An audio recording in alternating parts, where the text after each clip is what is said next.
Welcome to Counterpoint. I'm Tanya Granick-Allen. The Prime Minister has walked to Rideau Hall, spoken with the Governor General, Mary Simon, and the government has officially been dissolved. That's right, we're in a federal election and Canadians will choose their government on September 20th. Recall that the federal Liberals led a minority government and had to rely on the support from the Bloc or the NDP to pass legislation. And surprisingly, a lot of legislation was passed. Things seem to be going well for the governing Liberals, which leads many to ask, why now? Why call an election now if things were functioning? Why force the country into an election during COVID? And how will this COVID election play out? What will it look like? How will we vote? And of course, the million-dollar question, who will win? Well, joining me now to unpack all of this is the Honourable Tony Clement, former Minister of Industry and host of Boom and Bust right here on our network. Tony, thank you so much for joining me today. It's always a pleasure to be on your show, Tanya. Okay, well, it's great to have your expertise and have this dialogue with you because you were a former member of Parliament. You had held several ministerial portfolios. You've been in federal and provincial government. I think you're an expert campaigner.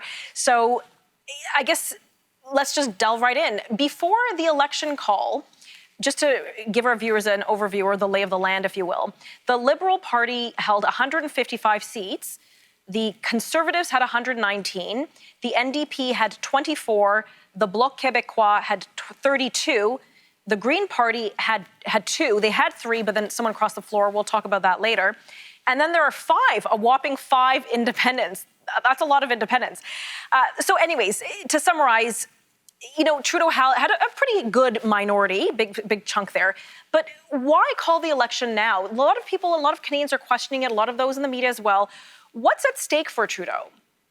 Yeah, well, as you said in the opening, this isn't about a dysfunctional parliament that needs a new mandate. It's not that, even though that's what Justin Trudeau said, although he also said very perplexingly, you know, the antidote to tyranny is an election, which kind of presupposes that what we have right now is a tyranny. So I don't know why that was part of his messaging. But anyway, I think that there's 2 major reasons. The first reason is the reason of pure politics. He called the election because he thinks he can win the election.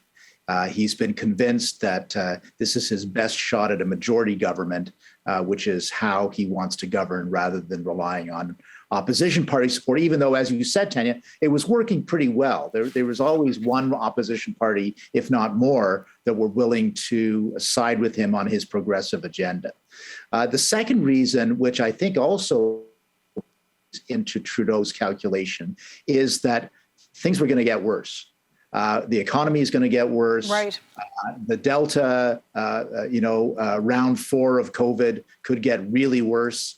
So I think he was convinced if he doesn't call it now, he was going to be in a sticky situation down the line. So better to call it now. So I think those 2 things were the major 2 things in his calculation. Okay, well, let's play devil's advocate for here, or let me defend him for a second.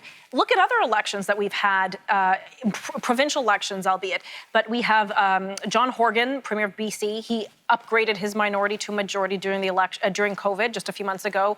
You know, you have, for example, New Brunswick Premier Blaine Higgs. He's increased again from a minority to majority. In fact, several provincial elections have been held, and it definitely seems that COVID has favored the incumbent, and people have chosen this opportunity to better their government status, Trudeau being the latest. Is he that wrong to, I guess, play politics? I mean, he is a politician after all. Yeah, look, you do what you can do. And he had the right, as you mentioned at the outset, to stroll over to Rideau Hall and say, look, I want you to dissolve the House of Commons and I want to have an election. So that's what he did. I don't know about that calculation. You know, yeah, you're right. BC went from minority to majority. New Brunswick, minority to majority.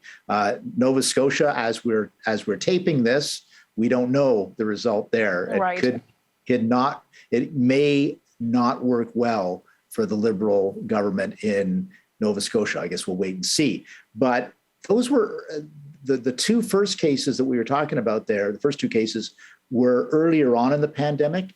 I don't know whether the calculation still works now I've seen the numbers. It's kind of 50-50 Right. amongst the Canadian public as to whether Trudeau has done a good job on the pandemic, maximum 50-50 in his favor.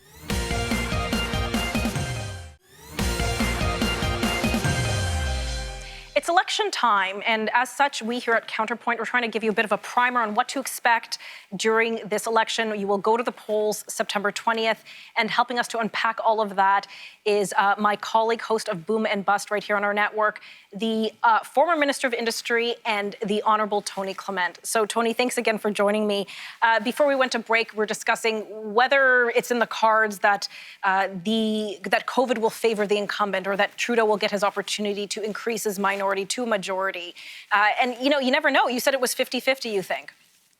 Yeah, and one other figure I want to get out there for our viewers is that the number that I really look at, not just party preference in the polling and whatnot, is right track, wrong track. You ask Canadians, is the government basically on the right track or on the wrong track? And if you're too much in the hole on wrong track, it could spell future defeat, even though the numbers are fairly solid right now. His right track, wrong track, it was pretty bad last election, and he lost the popular vote. I'm talking about Justin Trudeau now. Right. This election, for the first time I've seen polling where the wrong track is higher than right track. And that's the first time that's happened since COVID. So again, all we're doing is predicting the future. Who knows?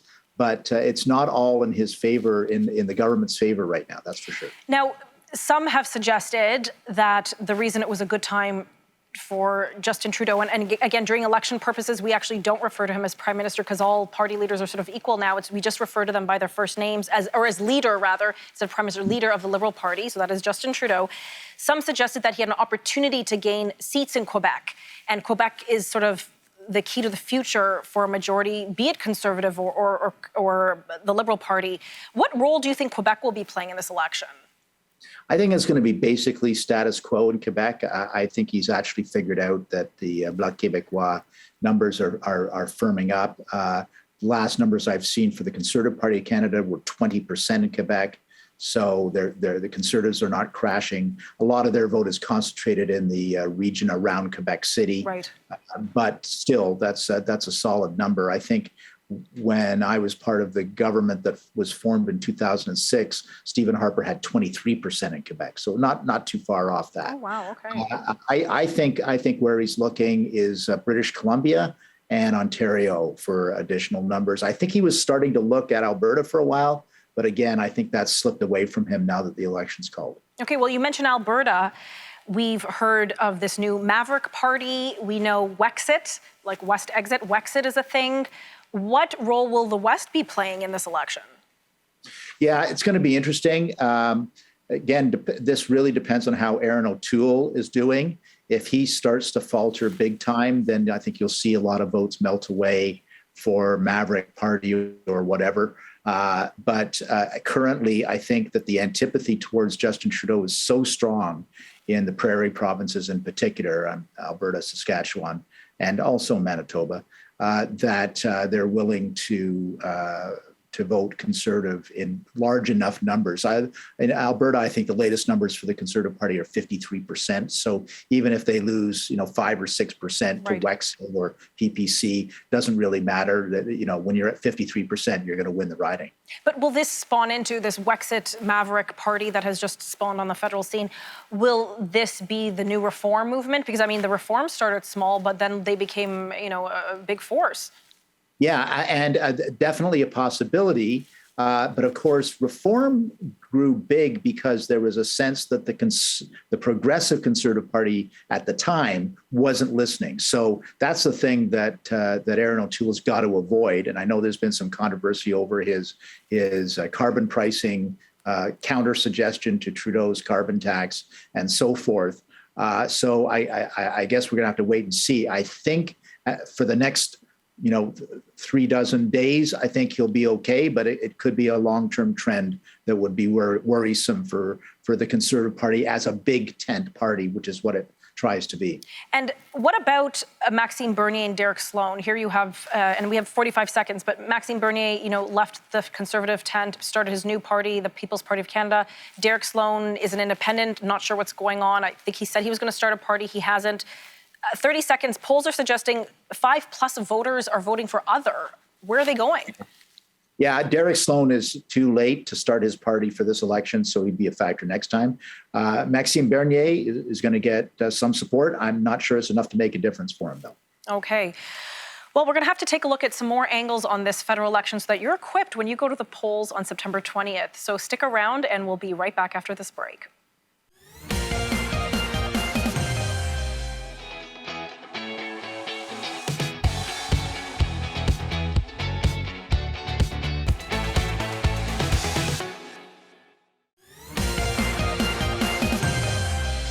Welcome back. We're joined by the Honourable Tony Clement, who's helping us unpack what to expect in this election, which we go to the polls September 20th.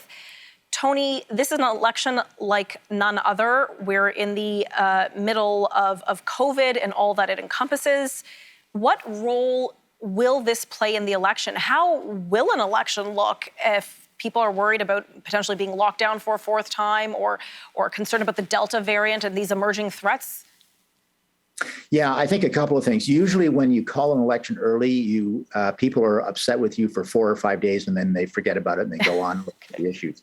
I'm not sure that's the case this time, because the reason that people are upset that you call the election is that Justin Trudeau called the election is because of COVID and the Delta variant, which continues to be a factor. So it may continue to be an irritant for the governing Liberals as we go along the road. The other interesting statistic I'd like to share with you is that 37% of Canadians, according to polling, would prefer to vote by mail rather than in person at the ballot stations. That's unprecedented. I think there were 50,000 mail-in ballots last federal election, but this would indicate there might be 5 million mail-in ballots. Wow.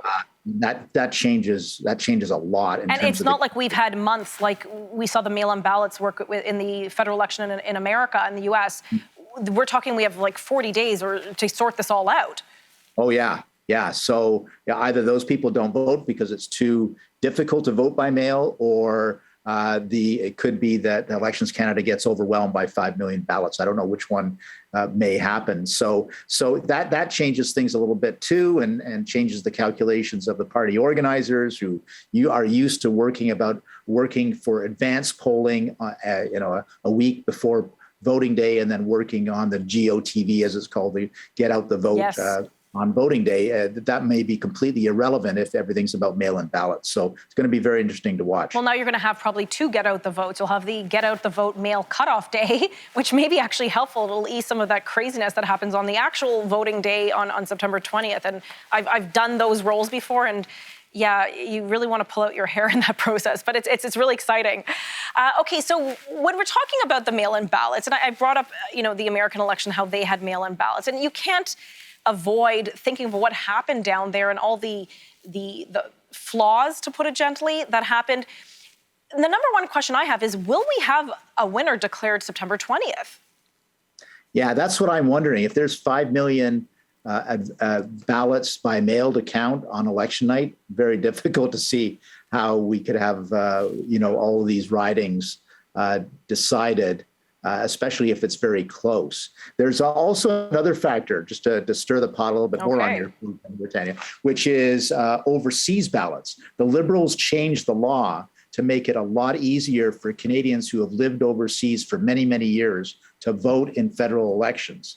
They changed the law to make it a lot easier. So you might see a lot of overseas ballots that come in. Interestingly, the Conservative Party for the first time created an overseas Conservative Party of Canada organization led by John Baird and Nigel Wright to help organize in the UK and the US and other places. So obviously, if the Conservatives are doing that, I'm sure the Liberals have done it as well. They're seeing a potential to harvest some ballots overseas now. Okay, now I should know this. I don't, because maybe mail-in ballots weren't a really big thing before. But what happens if someone lives, say, in the UK, in London, England, for example, and they're voting? Where does that vote get attributed? I'm used to voting in my riding. I'm electing my local member of parliament. My vote puts him or her in power. And if, there are enough, Conservatives, Liberals, whatever, an NDP winning, then they get the majority. Where do overseas ballots go?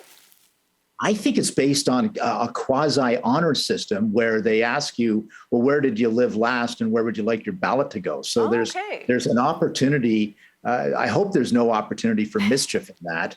But presumably they take your word for it. I lived in Muskoka, so I like my ballot to be cast in Muskoka. That kind of thing. Right. Okay. Well, we don't want to give any political operatives tuning in some new ideas on this show. So again, we're not sure. Will the ballots be slow, trickling in slowly? Will it be on time? It'll definitely be a different campaign. Especially, I think it'll be a lot more of a digital campaign. 100%. You're seeing that already. You're seeing Aaron O'Toole has this whiz-bang studio that he presented the party platform, 160-page document, by the way, just recently at his studio. And then I participated in a town hall meeting that night, which had over 13,000 people in it, discussing the platform. So he's gone to, not totally digital, but a lot more digital. Okay, hold that thought for a second, Tony. I've got to cut to commercial and we'll be right back.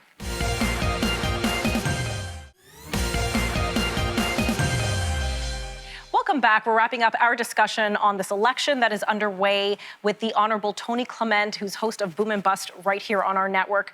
Tony, we know this is going to be a campaign like none other. I think it's going to be primarily a digital campaign. You mentioned that the Conservative Party of Canada has built this amazing digital station. I think it's been ready to go for a few months because they weren't sure when the election would be called. What other things are happening that's kind of cutting edge and different than what we've seen previously? Well, I think you're going to see, again, the Conservative campaign is really relying on digital ads, that not necessarily mainstream ads for mainstream media, which is expensive and less effective each election cycle. So they're investing heavily in digital ads on Facebook and other social media platforms. So the people involved in that are the same people who have been involved in something called Ontario Proud and Canada Proud, which were, they are right-wing vehicles for message sharing, memes and other things and really pithy messages. So the same group of people are helping O'Toole. So it may be something that you're not even aware of because you may not be a target voter, but they're out there, switching votes and getting their message out. So I think the Conservatives are ahead of the Liberals on this. It's the first time in 3 election cycles that the Conservatives can lay claim to being ahead of the Liberals organizationally on something. And I remember that this was a key factor to perhaps the unexpected victory of Donald Trump south of the border in his 2016 election. They were heavy on data analytics and heavy on the digital advertising, and this silent majority kind of emerged who saw those messages and placed their vote for Trump. And before that, it was Obama. Obama was miles ahead for 2 election cycles, and then the Republicans caught up under Trump. So yeah, this is, and as usual, Canada's about 5 years behind, but we are catching up, and I think it'll have a huge impact this election cycle. Well, we're going to get our mail-in ballots right, so we can lay claim to that. Okay, we have a couple minutes left. Let's just boil down some of the potential races that we should watch that might be more interesting or might be very close. Fredericton, New Brunswick. I'm going to start with that one. I was born in New Brunswick. Here we had a Green member of Parliament who crossed the floor just a few weeks ago, or I guess several weeks ago now, defected to the Liberals. What are your thoughts there? Do you think it'll stay Liberal then? Well, I mean, I think it looks like it was a good move on her part, given the state of the Green Party right now. Fredericton, though, I remember when Keith Ashfield was the MP, a Conservative MP, when I was in Parliament. So it has a history of going blue as well. So, yeah, I would consider that one in play right now. Okay, let's go West Coast. Port Moody, Coquitlam. I remember watching this last time.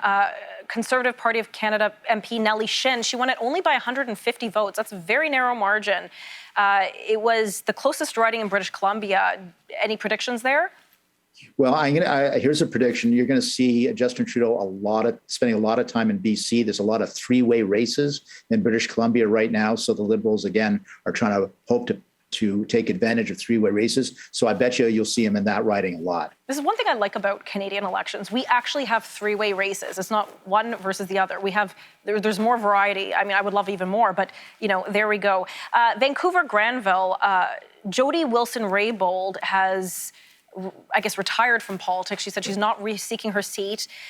Who's going to take it? Yeah, that one is a tough one for Conservatives. So I think you're going to see more of a Liberal NDP battle for that seat. There might be a lot of rancors still with the Liberals after how they treated Jody Wilson-Raybould. So again, an interesting one to see. And here's my prediction. I know we don't have too much time, but I think 30 seconds. A lot of progressive voters are going to say, hey, Justin Trudeau, I gave you my vote in 2015. I gave you my vote in 2019. You haven't come through. I'm going to give Jagmeet Singh a try. So even if it's 5 to 7% of the progressive voters who think that way, that'll make a huge difference in this election. You're right, because when it is a proper three-way race, there are so many ridings that will be in a toss-up. And I can see a lot of former, recently defeated NDP candidates are reseeking their seats, so they've got that name recognition. Lots at stake, and of course we talked about what could and could not happen in Quebec. So maybe we'll touch base with you again, Tony. But this has been a fascinating interview and discussion, and we'll have to stay tuned. I'm looking forward to it. Okay, thank you so much. Thank you. Well, we here at Counterpoint are going to keep you up to date as best as we possibly can on all the election issues, some requiring a little bit more investigation, other just little recent events that have happened. But come back to us because we will do our very best. Will the country stay red? Will it go orange? Will it go blue? Or some combination of those colors is yet to be determined. For Counterpoint, I'm Tanya Granick-Allen.